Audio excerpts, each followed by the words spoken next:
Now, this isn't crazy, but keep in mind, I've only been at it for like 3 minutes. Looking pretty good so far. While using Cursor AI, I'm going to show you how to build a landing page in under 5 minutes. My goal of this video is to really show you the power of Cursor AI when it comes to web development. Sound good? Let's jump in. Your first question might be, Corbin, how did we even get to this point? How is there code over here? How is it that I can just do this and then it just automatically saves over here? If you want to learn how to do this, check out that first video there. I'll walk you step by step on how to set up your first project so you can actually start creating some code here and seeing the live results. That's not the purpose of this video. The purpose of this video is showing you how to create a landing page as fast as possible while using Cursor AI. And what's super cool about this comparative to what we've seen in the past in the industry is that we're actually doing raw code here, which is amazing. This allows us to copyright it if we choose to do so, gives us overall more value, and allows us to create out applications that don't require us to pay absurd amounts of money. This is cool. As what we saw before in the industry when it came to something like Claude Artifacts is that, yeah, we got our outputs, yeah, we had some code, but it wasn't really within the same house of we own it. So now we own it. Let's proceed. Let's create this landing page. If any of this seems crazy or like, Corbin, you skipped some steps, or how did we get here, or what's even going on, that means you skipped some videos of mine.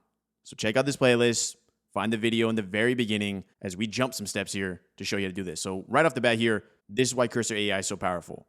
We can highlight an entire file like this, hit Command K, and essentially ask in layman dictation what to do next. What makes this cool is that if you have coding terminology or you've coded in the past, you'll be able to finer tune your prompts. But even if you just ask it to do something in layman dictation, it will still do it even if you use no coding terminology. This is why this is becoming a big deal here. So in order to prove to you that even if you have zero coding experience, you can still leverage Cursor AI, I'm going to use layman dictation when I prompt. Actually, before I prompt that, let's add some images that we can use within the actual landing page itself. To do so, we can come over here. So right now, what you'll notice is that currently we're importing this little React emoji or GIF from the source itself. Now, I go over this in other tutorials, but just for good structuring here, we're going to hit new folder.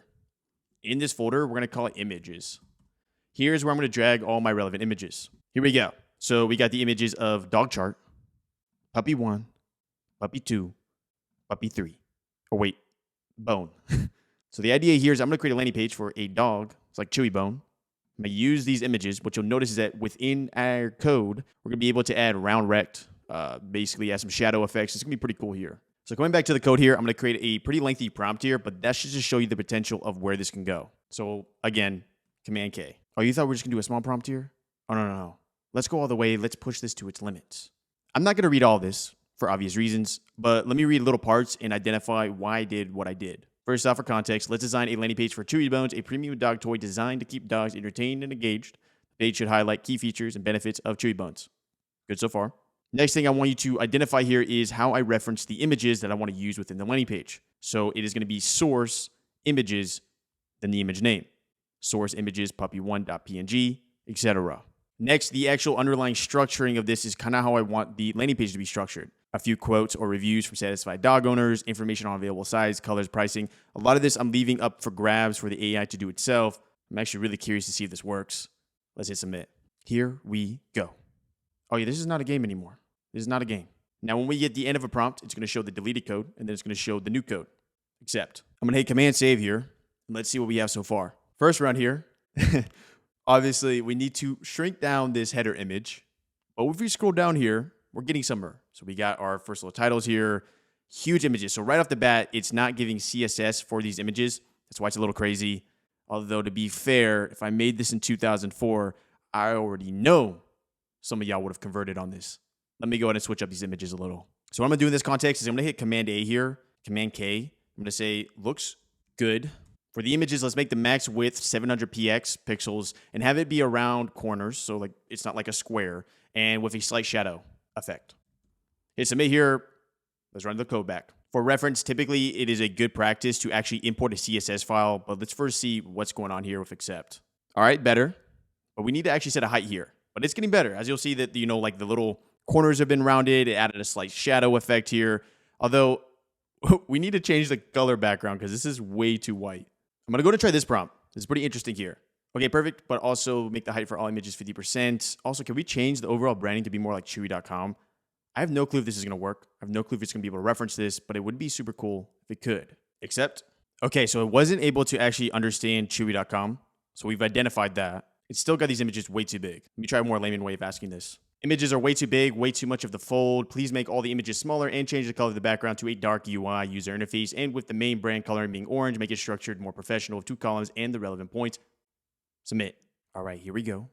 Here we go. Oh, you thought we were playing. We are not playing. Now, this isn't crazy, but keep in mind, I've only been at it for like 3 minutes.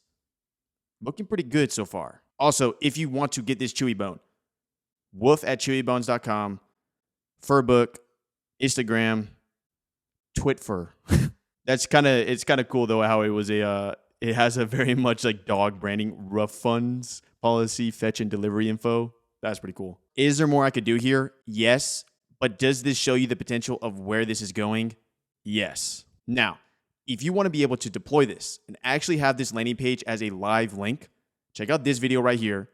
I walk you through step by step to actually how to use Firebase hosting, Google Cloud Provider in order to host this as a live link. And the best part is that it will be completely free. So we can take this kind of code environment and this kind of like local environment and actually push it to the interwebs. So you could genuinely build out your first website with raw code in 2024 with AI. Check out these videos right here if you want to see other stuff from my channel here. Check out that right there if you want to see my face, or you click it, and I'll see you in the next video.